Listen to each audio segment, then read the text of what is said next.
আপনারা সবাই কেমন আছেন প্রিয় জয়পুরহাটবাসী? আমাদেরকে ভালো রেখেছেন কে? আমাদেরকে সুস্থ রেখেছেন কে? আল্লাহর নাম নিতে কি কষ্ট হচ্ছে? কষ্ট হচ্ছে? যখন আর্জেন্টিনার ব্রাজিলের খেলা হয়, কার খেলা হয়? আর্জেন্টিনার ব্রাজিলে যখন খেলা হয় তখন দেখবেন যে নেইমার জুনিয়র যখন একটা গোল করে, কি করে? কোন রকম একটা গোল করে দিয়েছে, 90 মিনিটে একটা গোল করেছে। তো তখন গোল বলে এমন করে দর্শকেরা চিৎকার দিয়ে ওঠে, একদম 5 কিলোমিটার দূর থেকে শোনা যায়, আছে না নাই? আবার যদি মেসি একটা গোল করেছে, তার সমর্থকেরা এমন করে গোল বলে চিৎকার করে ওঠে, অনেক দূর থেকে শোনা যায়। তো যদি গোল বলে চিৎকার করা যায়, বা যদি কোহলি বা আমরা যারা ক্রিকেট খেলে আমাদের বাংলাদেশের সাকিব আল হাসান যাকেই বলে না কেন, যদি একটা 6 মেরে দেয়, 6 বলে চিৎকার করে ওঠে, 4 বলে চিৎকার করে ওঠে, তো 6, 4 বা গোল বললে ফেরেশতারা 100টা আমলনামায় সওয়াব লিখে দেয় নাকি? কথা বলে না, লিখে দেয়? লিখে দেয় না। কিন্তু আপনি যদি জবান ছেড়ে দিয়ে আল্লাহর নামটি প্রাণ ভরে নিতে পারেন, আল্লাহ পাকের রহমত আর বরকত আছে না নাই? কথা বলেন, আছে না নাই? তো প্রিয় জয়পুরহাটের আমার প্রিয় কলিজার টুকরা প্রিয় ভাইয়েরা, একটু আওয়াজ দিয়ে বলেন না, আমাদের ভালো রেখেছেন কে? আমাদেরকে সুস্থ রেখেছেন কে?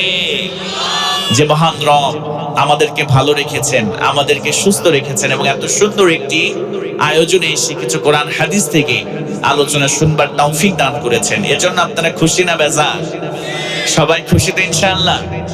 আল্লাহ রাব্বুল আলামিন বললেন, নবী হে, আপনাকে শুধুমাত্র মানুষদের জন্য নয়, আপনাকে শুধুমাত্র জিনদের জন্য নয়, আপনাকে শুধুমাত্র ফেরেশতাদের জন্য নয় নবী গো, আসমান এবং জমিনের মধ্যে যা কিছু আছে আমি রব্বুল আলামিন সব কিছুর জন্য আপনাকে রহমত করে বরকত করে না বা আমাকে পাঠিয়ে দিয়েছে। জোরে বলেন সুবহানাল্লাহ। আমার প্রিয় ভাইরা, ভালো করে লক্ষ্য করেন, আমরা এই পৃথিবীতে যা কিছু দেখতে পাই আর যা কিছু দেখতে পাই না, 7টা আসমান এবং 7টা জমিনের মধ্যে আমরা 1% তো দেখতে পাই না।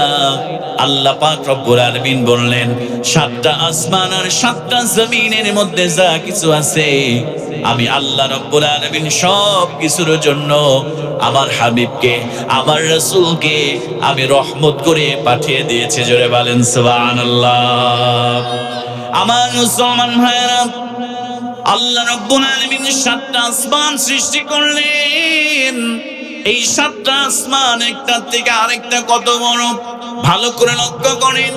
বিশ্ব নবী সাল্লাল্লাহু আলাইহি ওয়াসাল্লামের সাহাবীরা আল্লাহর রাসূলকে প্রশ্ন করলেন, ইয়া রাসূলুল্লাহ, ইয়া হাবিবাল্লাহ, আল্লাহ রাব্বুল আলামিন 7টা আসমান সৃষ্টি করলেন। এই 7টা আসমানের মধ্যে প্রথম আসমানের তুলনায় আল্লাহর দ্বিতীয় আসমান কত বড়?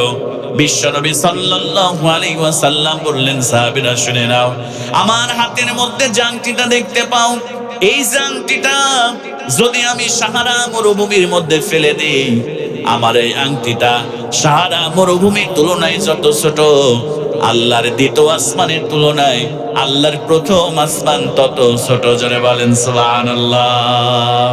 আল্লাহ রাসূল বললেন, সাহাবীরা, আমার হাতের আংটি যদি আমি সাহারা মরুভূমির মধ্যে ফেলে দিই, আমার আংটির তুলনায় সাহারা মরুভূমি যত বড়, আল্লাহর প্রথম আসমানের তুলনায় আল্লাহর দ্বিতীয় আসমান তত বড়। জোরে বলেন আল্লাহু আকবার। আমার মুসলমান ভাইয়েরা, এই প্রথম আসমানের তুলনায় দ্বিতীয় আসমান বড়, দ্বিতীয় আসমানের তুলনায় তৃতীয় আসমান বড়, তৃতীয় আসমানের তুলনায় আল্লাহর চতুর্থ আসমান বড়। এমন করে 7টা আসমান আল্লাহ সৃষ্টি করলেন। ও কলিজার টুকরা প্রিয় ভাইরা, আল্লাহ রাব্বুল আলামিন এমন করে 7টা জমিন সৃষ্টি করলেন। আল্লাহ রাব্বুল আলামিন বললেন, এই 7টা আসমানের মধ্যে আর 7টা জমিনের মধ্যে আমার নবীজি বিশ্ব নবী সাল্লাল্লাহু আলাইহি ওয়াসাল্লামকে যা কিছু আছে আমি আল্লাহ পাক রব্বুল আলামিন সব কিছুর জন্য আমি আল্লাহ রহমত করে, আমি আল্লাহ বরকত করে এই পৃথিবীর মাঝে আমি আল্লাহ প্রেরণ করে দিয়েছি। জোরে বলেন সুবহানাল্লাহ। আল্লাহ পাক সুবহানাহু ওয়া তাআলা বলছেন, আমার হাবিবকে, আমার রাসূলকে আসমান এবং জমিনের মধ্যে আল্লাহ পাক বহু বচন ব্যবহার করেছেন, আলাম বলেন নাই, আল্লাহ পাক আলামিন বলেছেন। এটা দুই বচন বা বহু বচন। আল্লাহ পাক বলছেন আসমান এবং জমিনের মধ্যে যা আছে সবকিছুর জন্য আমার রাসূল হলেন, আমার রাসূলুল্লাহ হলেন তোমাদের জন্য, এবং যা কিছু আছে সবকিছুর জন্য আমি আল্লাহ রহমত করি, আমি আল্লাহ বরকত করি, আমি পাঠিয়ে দিয়েছি। সুবহানাল্লাহ বলবেন না? তাহলে রাসূলুল্লাহ সাল্লাল্লাহু আলাইহি ওয়াসাল্লামকে রহমত হিসেবে পেয়ে ও নবীর উম্মতেরা আপনারা খুশি নাকি বেজার? আওয়াজ দিয়ে বলেন, খুশি না বেজার? দেখেন আমার রাসূল, আপনার রাসূল কেমন রহমত করে আল্লাহ পাক এই পৃথিবীতে পাঠিয়ে দিয়েছে। আপনি শুনলে অবাক হয়ে যাবেন, আপনি শুনলে আশ্চর্য হয়ে যাবেন। ও কলিজার টুকরা মুসলমান ভাইয়েরা, আমার রাসূল আমাদের জন্য কেমন রহমত। ওই মসজিদে নববীতে যে রওজায় শুয়ে শুয়ে আমার নবীজি আমার আপনার জন্য ইয়া উম্মতি বলে আমার রাসূল এখনো পর্যন্ত উম্মতের জন্য কান্না করে। সুবহানাল্লাহ বলবেন না? আমার কলিজার টুকরা প্রিয় ভাইয়েরা, ভালো করে লক্ষ্য করেন, বিশ্বনবী সাল্লাল্লাহু আলাইহি ওয়াসাল্লাম আমাদের জন্য কেমন রহমত করে আল্লাহ পাক রব্বুল আলামিন পাঠিয়ে দিয়েছে। ভালো করে লক্ষ্য করেন, আল্লাহ রাসূল সাল্লাল্লাহু আলাইহি ওয়াসাল্লাম আল্লাহ পাক যেদিন কিয়ামত সংঘটিত করে দিবে, আল্লাহ রাব্বুল আলামিন ইসরাফিল আলাইহিস সালাতু ওয়াস সালামকে যখন সিংহায় ফুঁক দেওয়ার কথা বলবেন, ফাইদা জাতিস সাখা, যখন কিয়ামত সংঘটিত হয়ে যাবে, ইযা যুলজিলাতিল আরদু জিলজালা, একটা ভূমিকম্প হবে, সঙ্গে সঙ্গে কিয়ামত হয়ে যাবে, পৃথিবীটা কম্পন সৃষ্টি হবে, পাহাড় পর্বতগুলো ধসে ধসে পড়বে, পাহাড় পর্বতগুলো ধুলার মতো উঠতে থাকবে। আমার প্রিয় ভাইরা, কিয়ামত সংঘটিত হয়ে যাবে, সমস্ত মানুষ ইন্তেকাল করবে। আল্লাহ পাক রব্বুল আলামিন আবার সমস্ত বান্দা বান্দীদেরকে কবরের মধ্য থেকে আল্লাহ পাক রব্বুল আলামিন উঠাবেন। ও নবীর উম্মতেরা ভালো করে লক্ষ্য করেন, আমার আপনার জন্য রাসূল কারীম সাল্লাল্লাহু আলাইহি ওয়াসাল্লাম কেমন রহমতের নবী, একটু ভালো করে লক্ষ্য করেন।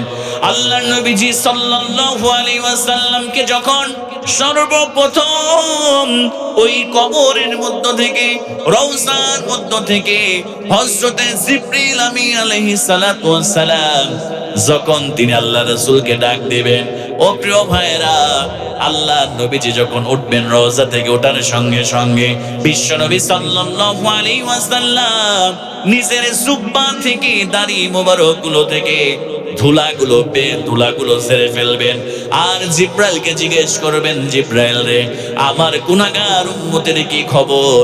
স্ত্রীর কথা বলবেন না, আম্মা জান খাদিজার কথা বলবেন না, আম্মা জান আয়েশার কথা বলবেন না, আমার আপনার নবীজি বিশ্ব নবী নয়নের মণি ফাতিমার কথা বলবেন না।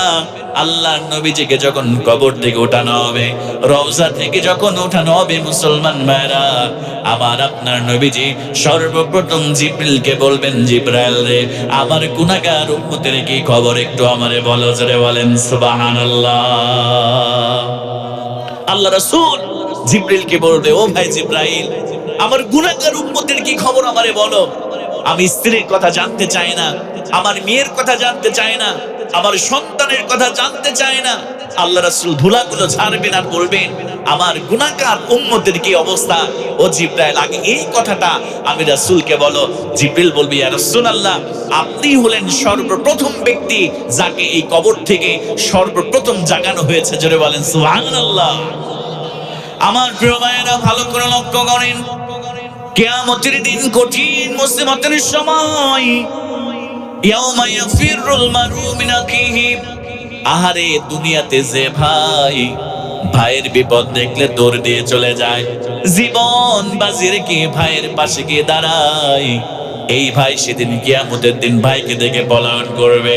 ওয়া উম্মিহি, আশ্চর্য লাগে, মা সন্তানকে দেখে পলায়ন করবে। আমার প্রিয় ভাইয়েরা, যে মা এই দুনিয়াতে সন্তানের যদি জ্বর হতো, সন্তান যদি অসুস্থ থাকতো মায়ের চোখে ঘুম থাকতো না। সকাল দুপুর সন্ধ্যা মা বসে বসে খেদমত করত, রাত জেগে জেগে সন্তানের পাশে বসে থাকতো। সন্তানের কষ্টে মা ব্যথিত হয়ে যেত। এত কষ্ট করে যে মা লালন পালন করেছে, 10 মাস 10 দিন গর্ভে ধারণ করেছে। ও মুসলমান কলিজার টুকরা প্রিয় ভাইরা, ওই কিয়ামতের দিন বলবে, আমার মা আপনার মা সন্তান বলে আমাদেরকে পরিচয় দিবে না। শুধু তাই নয়, ডেকে ডেকে বলবে, মার কাছে যখন সন্তান যাবে মা ডাক দিয়ে বলবে, তুমি তো আমার সন্তান নও। কারণ হলো আমার দুনিয়াতে বিবাহ হয় নাই, আমার সন্তান কেমন করে আসবে? জোরে বলেন নাউজুবিল্লাহ। আল্লাহ পাক বললেন, মা সন্তানের কোনো পরিচয় দিবে না ওই কঠিন দিনে আমার প্রিয় ভাইয়েরা। ওয়া আবিহি, বাবা মাথার ঘাম পায়ে ফেলে রক্ত পানি করে যে সন্তানকে মেডিকেলে পড়ালো, বিসিএস ক্যাডার বানালো, অনার্স মাস্টার্স কমপ্লিট করালো, ছোট্টবেলা থেকে আদর যত্ন করে কাঁধে পিঠে কোলে পিঠে করে মানুষ করলো, ওই বাবা সন্তানের পরিচয় দিবে না।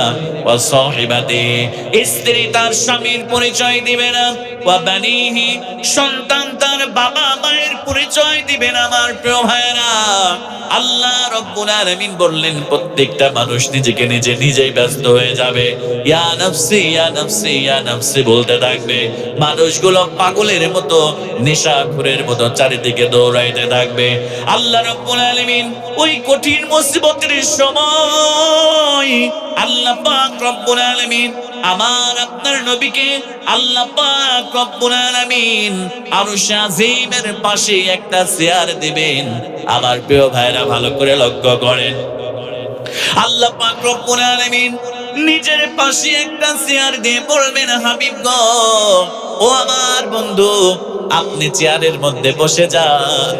আল্লাহ রাসূল সাল্লাল্লাহু আলাইহি ওয়াসাল্লাম, ও নবীর উম্মতেরা, আজকে নবীর সুন্নাহ ভালো লাগে না, নামাজ ভালো লাগে না, রোজা ভালো লাগে না, দাড়ি ভালো লাগে না, টুপি ভালো লাগে না, জুব্বা ভালো লাগে না, আর আমার আপনার নবী যে আমার আপনার জন্য কেমন করে আল্লাহ রাসূল আমাদের জন্য সুপারিশ করবে, ভালো করে লক্ষ্য করেন। আল্লাহ পাক বলবেন, হাবিব গো, আপনি চেয়ারের মধ্যে বসে যান। আল্লাহ নবীজি দাঁড়াবেন চেয়ারের পাশে, আমার আপনার নবী বসবে না। ও মুসলমান কলিজার টুকরা প্রিয় ভাইরা, আল্লাহ রাসূল না বসে ফুফিয়ে ফুফিয়ে কান্না করবে, চোখ দিয়ে দরদর করে পানিগুলো বেয়ে দাঁড়ি বরক ভিজে যাবে। আমার প্রিয় ভাইরা, ও জয়পুরহাটের প্রিয় ভাইরা, আল্লাহ নবীজি হাতুলের উপরে হাত দিয়ে দাঁড়ায় থাকবেন। নবীজি ওই চেয়ারের মধ্যে বসবে না। আল্লাহ পাক আবার ডাক দিয়ে বলবেন, হাবিব গো, আপনি কেন বসেন না? আপনি কেন কান্না করেন? আমি আল্লাহ বসার জন্য বললাম, আপনি বসে যান। আল্লাহ নবী আবারও বসবে না, চোখ দিয়ে পানি বেয়ে বেয়ে পড়বে, চোখ দিয়ে অজর নয়ন আমার রাসূল কান্না শুরু করবে। আল্লাহ নবীজি বসবে না। আল্লাহ পাক 3 বার ডাক দিয়ে বলবেন, হাবিব গো, আপনি বসে যান। আমার নবীজি এবার আল্লাহকে ডাক দিয়ে বলবে, রব্বুল আলামিন, আমি কেমন করে চেয়ারের মধ্যে বসবো রে আল্লাহ? আমার গুনাহগার উম্মত ইয়া নাফসি ইয়া নাফসি ইয়া নাফসি বলে বলে ইব্রাহিমের কাছে দৌড়ায়, মুসা আলাইহিস সালামের কাছে দৌড়ায়, ইব্রাহিমের কাছে দৌড়ায়, ইউনূসের কাছে দৌড়ায়। কেউ তো তাদেরকে সুপারিশ করে না, তারা নিজেরাই লজ্জিত। আল্লাহ রব্বুল আলামিন, আজকে যদি আমি বসে যাই চেয়ারের মধ্যে, আমি যদি চেয়ারের মধ্যে বসে যাই, আমার গুনাহগার উম্মতকে কে সুপারিশ করে করে আল্লাহ তোমার জান্নাতের মধ্যে আল্লাহ প্রবেশ করায় দিবে? জোরে বলেন সুবহানাল্লাহ। ও রাসূলের উম্মত, একবারও কি চিন্তা হয় না যে রাসূল সম্মানের জায়গা পাবে, বসবে না? আল্লাহকে ডাক দিয়ে বলবে, রব, আমি কেমন করে চেয়ারে বসে যাব? এই চেয়ারের মধ্যে যদি আমি বসে যাই, আমার গুনাহগার উম্মত তো জাহান্নামী হয়ে যাবে। তাদেরকে কে সুপারিশ করে করে আল্লাহ তোমার জান্নাতে নিয়ে যাবে? আয় রব, আমি চেয়ারে বসতে পারবো না, আমাকে তাড়াতাড়ি করে অনুমতি দাও, আমি আমার উম্মতকে সুপারিশ করে আমি জান্নাতে নিয়ে যেতে চাই। সুবহানাল্লাহ বলবেন না? আল্লাহ রাসূল আল্লাহকে ডাক দিয়ে বলবে, রব্বুল আলামিন দুনিয়াতে তো তুমি সমস্ত নবী রাসূলকে একটা করে মুস্তাজাবুদ দাওয়াত দিয়েছিলা, একটা করে স্পেশাল দোয়া দিয়েছিলা। ওই দোয়া তোমার কাছে যখনই কোনো নবী রাসূল করেছে, তুমি আল্লাহ সব সময় সঙ্গে সঙ্গে সেই দোয়াকে কবুল করে নিয়েছিলা। আল্লাহ তাআলা তাইফের ময়দানে আমাকে পাথর মেরে রক্তাক্ত করে দেওয়া হয়েছে, আমার চামড়া ফেটে রক্ত বের হয়ে গিয়েছে, আমাকে অজ্ঞান করে দেওয়া হয়েছে। আমার প্রিয় ভাইয়েরা, আল্লাহকে রাসূলুল্লাহ ডাক দিয়ে বলবে, আল্লাহ তাআলা ওই তাইফের ময়দানে সেই মুস্তাজাবু দাওমে করে নাই। আল্লাহ তাআলা উহুদের ময়দানে আমার দান্দান মুবারক শহীদ হয়েছিল, লোহার হেলমেটটা মাথার মধ্যে ভেঙে গিয়েছিল, সেই দিন তো মুস্তাজাবু দাও করে নাই। শাবে আবি তালিবে 3 বছর আমাকে জেলখানার মধ্যে আবদ্ধ করা হয়েছিল। রব্বুল আলামিন সেই দিন মুস্তাজাবু দাও করি নাই। বদরের প্রান্তরে 313 জন সাহাবী নিয়ে 1000 কাফিরের বিরুদ্ধে জিহাদ করেছে, সেই দিন মুস্তাজাবু দাও করি নাই। কাফিরেরা আমি যখন নামাজের সিজদায় যেতাম, আমার মাথার উপরে উটের পচা গলা নারী ফুলেগুলো চাপিয়ে দেওয়া হতো, সেই দিনে তো মুস্তাজাবু দাও করে নাই। আল্লাহ তাআলা আমার পিঠের দিকে তাকায় দেখো রে আল্লাহ, রব্বুল আলামিন আমার পিঠের দিকে তাকায় দেখো, তোমার কোরআনের দাওয়াত দেওয়ার জন্য, তোমার জমিনে তোমার দ্বীনকে প্রতিষ্ঠিত করার জন্য আমাকে মারা হয়েছে। ওই পাথরের আঘাতগুলো বিশ্ব নবী আমার পিঠের মধ্যে দাগ হয়ে এখনো আছে। আল্লাহকে ডাক দিয়ে বলবে, আল্লাহ তাআলা আমি তোমার কাছে আজকে সেই মুস্তাজাবু দাও করতে চাই, আমি তোমার কাছে ওই দোয়াটা করতে চাই, আজকে আমার গুনাহগার উম্মতদেরকে তুমি মাফ করে দিয়া। আল্লাহ তাআলা আমার গুনাহগার উম্মতদেরকে তুমি জান্নাত দিয়ে দাও। আল্লাহ পাক রব্বুল আলামিন ডাক দিয়ে বলবেন, হাবিব আপনি চিন্তা করবেন না, আপনি টেনশন করবেন না, রাসূল গো আপনার মুস্তাজাবু দোয়া আমি কবুল করে নিলাম। জান গো নবীজি জান, আপনার গুনাহগার উম্মতকে মাফ করে দিলাম, আপনার গুনাহগার উম্মতকে নিয়ে আপনি জান্নাতের মধ্যে প্রবেশ করেন। আমার নবীজি খুশি হয়ে যাবেন। সমস্ত গুনাহগার উম্মত যারা ছিল, যারা ঈমানদার, ও প্রিয় ভাইরা, যারা নামাজ পড়েছে, রাসূলের সুন্নাহ মোতাবেক জীবনকে পরিচালনা করেছে, আল্লাহ রাসূল সাল্লাল্লাহু আলাইহি ওয়াসাল্লাম তাদেরকে চিনতে পারবেন। আম্মা জান আয়েশা বললেন, ইয়া রাসূলুল্লাহ এত লক্ষ কোটি কোটি মানুষের মধ্যে আপনি কেমন করে আপনার গুনাহগার আপনার উম্মতদেরকে চিনবেন? আল্লাহর নবী বললেন, ও আয়েশা একটা মাঠের মধ্যে যদি একটা ঘোড়ার পাল থাকে আর একটা ঘোড়ার মাথার উপরে যদি সাদা চুল থাকে, সাদা থাকে, বলো তো আয়েশা রে বলো, তাহলে কি আমি ওই ঘোড়াকে সহজে বের করতে পারবো কিনা? আম্মা জান আয়েশা বললেন, ইয়া রাসূলুল্লাহি ইয়া হাবিবাল্লাহ ওই ঘোড়া কি খুব সহজেই বেছে বের করা যাবে? আল্লাহ রাসূল বললেন, আমার যে উম্মতেরা নামাজ পড়েছে, ওযু যখন করেছে, ওই ওযু করার জন্য তাদের ওযুর স্থান থেকে নূর চমকাইতে থাকবে। নামাজের সিজদা দিয়েছে, ওই সিজদা দেওয়া জায়গা থেকে আমার উম্মত যারা নামাজ পড়েছে, ওই সিজদা দেওয়া জায়গা থেকে নূর চমকাইতে থাকবে। আমি বুঝতে পারবো এটা আমার উম্মত ছিল। আমি আল্লাহ রাসূল সাল্লাল্লাহু আলাইহি ওয়াসাল্লাম ওই নূর দেখে দেখে আমি আল্লাহ পাক রব্বুল আলামিনের হাবিব, আমি তাদেরকে সুপারিশ করে জান্নাতে নিয়ে যাব। জোরে বলেন সুবহানাল্লাহ।